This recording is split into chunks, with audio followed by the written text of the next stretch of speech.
I used to flinch every time I saw flashing blue and red lights. Even now, standing in my office window, watching a patrol car slow at the corner, my heart still skips, like it remembers something my mind would rather forget. It's been 3 years since that night. 3 years since a cop ran my husband's license, turned to me, and said words that tore through everything I believed about love and safety. "Ma'am, you might want to step aside. He's hiding something. Something horrifying." I remember how my silk blouse stuck to my back in the summer heat, how my wedding ring felt like it was burning against my skin. I remember looking at my husband, the man I thought I knew, arguing with the officer, his jaw tight, eyes refusing to meet mine. I didn't know it then, but that was the moment my old life ended. Now, I stand in a glass office overlooking downtown Seattle. My company's logo gleams behind me, Harper and Company, my name, not his. I've rebuilt everything. But today something strange happened. A number I don't recognize just texted me. Only 3 words. "He's out. Tonight." And suddenly, that night, the sirens, the secrets, the horror, comes rushing back like it never left. Back then, I thought I was living a version of the American dream, the cozy suburban house, the freshly painted porch, the kind of marriage that looked perfect in Christmas cards. His name was Daniel. Daniel Harper.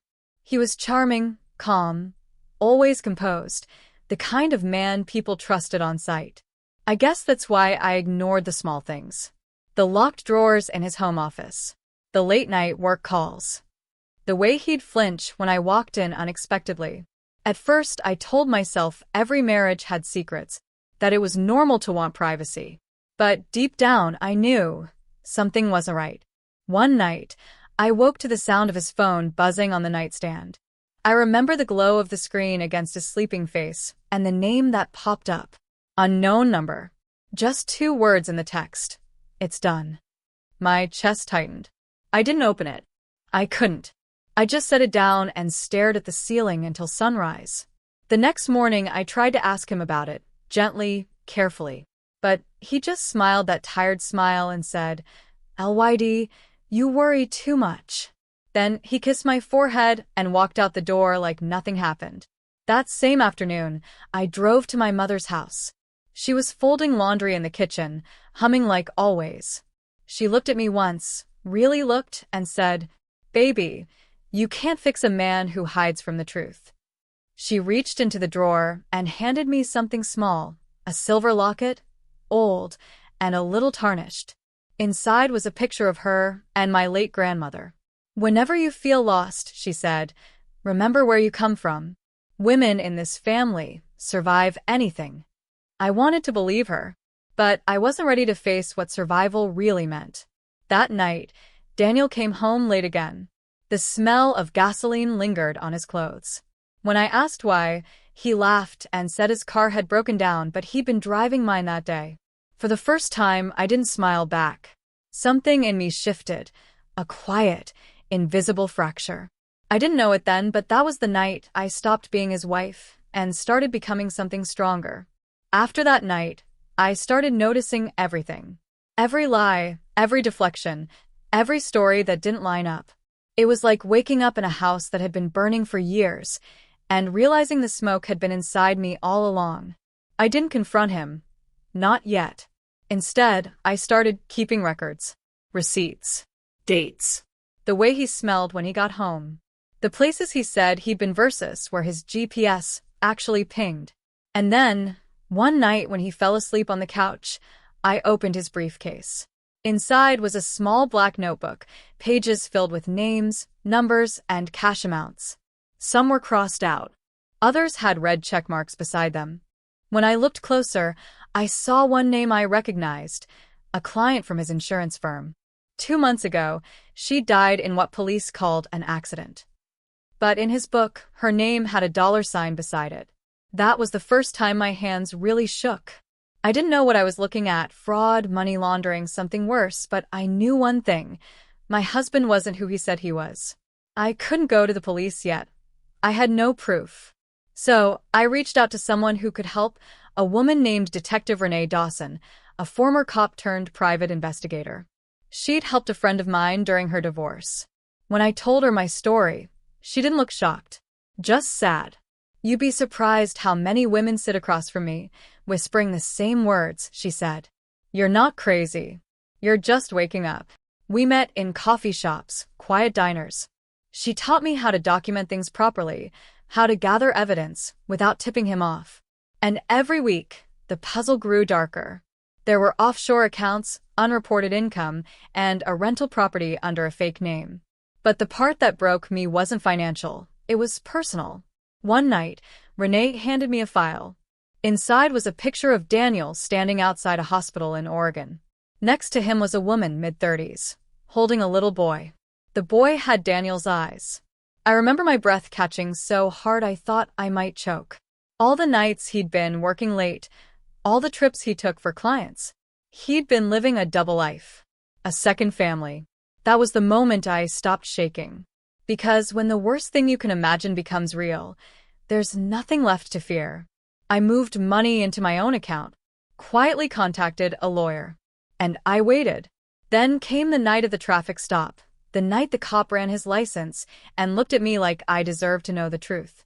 That was the night Daniel Harper's secret stopped being his and started becoming mine. Beat.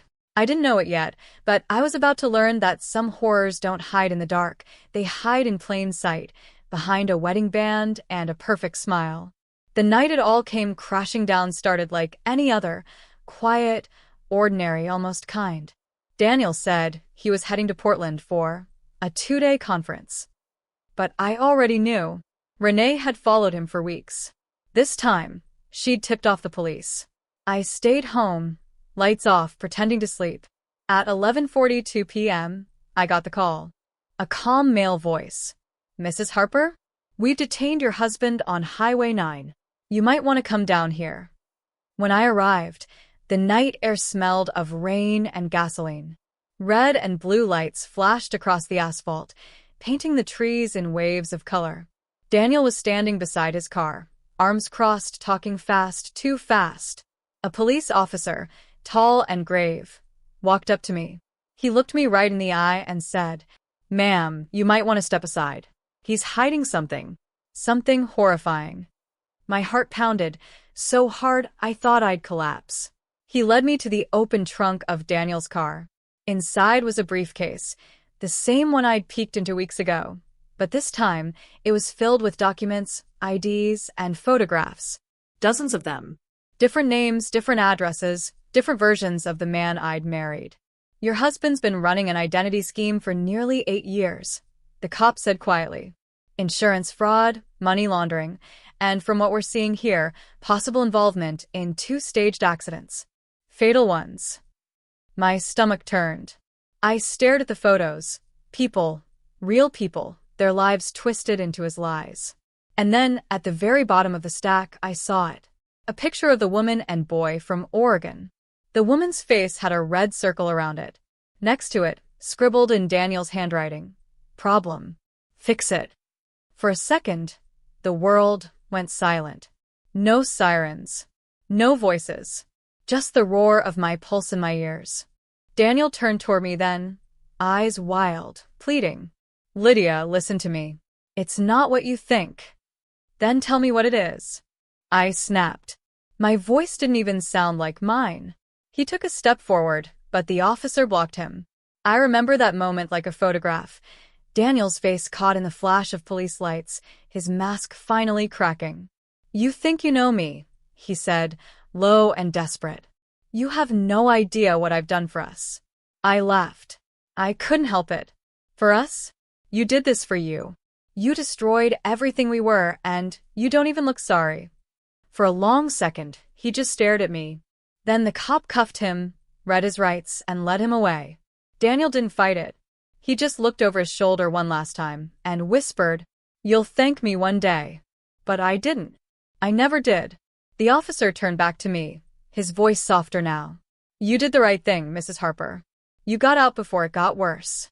I nodded, but I didn't feel relief. I just felt hollow, like someone had emptied me out and left the shell standing. Renee arrived a few minutes later, her coat pulled tight against the rain. She took one look at me, then wrapped her arms around my shoulders. "It's over," she whispered.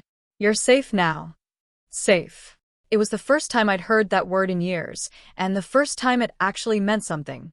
That night, as they drove him away, I realized something strange. The horror wasn't just what Daniel had done, it was how easy it was to believe in the version of him I wanted to see. And for the first time, I stopped blaming him for lying and started holding myself accountable for pretending. People think the hardest part is the night it all falls apart. But it isn't. It's the morning after, when the silence hits and you realize the world kept spinning without you. When Daniel was taken into custody, I thought I'd crumble. Instead, I made coffee. I sat at our kitchen table, the same one where he used to read the paper and pretend everything was normal, and started writing a list. What stays? What goes? What changes? I sold the house within 3 months, moved to Seattle, used the settlement money and what I'd saved in secret to start Harper and Company, a financial consultancy for women rebuilding their lives after divorce, deceit, or loss. The first client who walked through my door was shaking, mascara smeared, voice trembling. And when I looked at her, I saw myself from 3 years ago. I didn't give her pity. I gave her a plan. "You're not broken," I told her. "You're just under renovation." That became my rule, for clients, for family, even for myself. Everyone gets a second chance, but only if they build something better the next time. When Daniel reached out from prison a year later, I didn't ignore him. I answered, not to reopen anything, but to close it for good. His voice was rough, thinner than I remembered. "Lydia," he said, "you don't know what they made me do." I let him talk. I listened like a woman listening to rain against glass, hearing, but not absorbing. When he finally asked if I'd testify for him, I said calmly, "I'll consider it under 2 conditions. Condition 1, he had to sign over every remaining asset to restitution. Every dollar that wasn't earned clean, gone. Condition 2, he had to write letters not to me but to the families he hurt." He went quiet for a long time. "You really think that'll change anything?" he finally said. I smiled to myself. "No. But it might change you. And that's the point." I never heard back after that call. But the silence didn't sting anymore. My parents eventually came to visit, the same ones who once warned me about rushing into marriage. They stepped into my new office, saw the view of the city skyline, the framed degrees, the laughter from my team down the hall. My mother touched my arm and whispered, "You've found your way." I looked at her, at the silver locket around my neck, the one she'd given me that day in her kitchen, and said, "No, Mom. I built it. And I meant it." Because somewhere between the sirens and the silence, I stopped being a victim of what happened and became the author of what came next. 3 years have passed since that night on the highway. Sometimes I still hear the echo of the sirens when the city gets quiet. But it doesn't hurt anymore. It's just a sound, like a reminder that silence can be safe again. My life now is quieter, simpler, more mine than it's ever been. Every morning, I walk along the waterfront before work, a mug of black coffee warming my hands, the wind tangling my hair. Seattle's skyline looks different in the early light. Softer. Forgiving. Inside my office, the walls are lined with photos of women I've helped, their smiles, their stories, their victories. Each one of them found the courage to start again, and in helping them, I learned how to forgive myself for not seeing the truth sooner. Last week, I got a letter from the state penitentiary. The handwriting was Daniel's. Inside was a single sheet of paper. No apology. No excuses. Just a drawing of our old house and a note beneath it. "I understand now." I didn't cry. I didn't tear it up. I just folded it once and placed it in a box with the rest of my past, not to forget it, but to honor what it taught me. That night, I opened my mother's silver locket. Inside, the photo of her and my grandmother had faded slightly, the edges worn from time. But as I looked at it, I realized that little piece of metal had been with me through every version of myself. The naive wife, the broken woman, the survivor, the builder. I whispered, "You were right, Mom. We do survive anything." I closed the locket and caught my reflection in the office window. The woman staring back looked older, wiser, softer. Not hardened, just whole. Sometimes people ask me if I ever miss him, the man I thought Daniel was. And I tell them the truth. No. But I do miss the version of me who believed love meant losing yourself. Because now I know better. Love, real love, doesn't hide things in the dark. It stands in the light, unafraid of being seen. Beat, soft pause, final voiceover line. The truth didn't destroy me. It introduced me to the woman I was meant to be.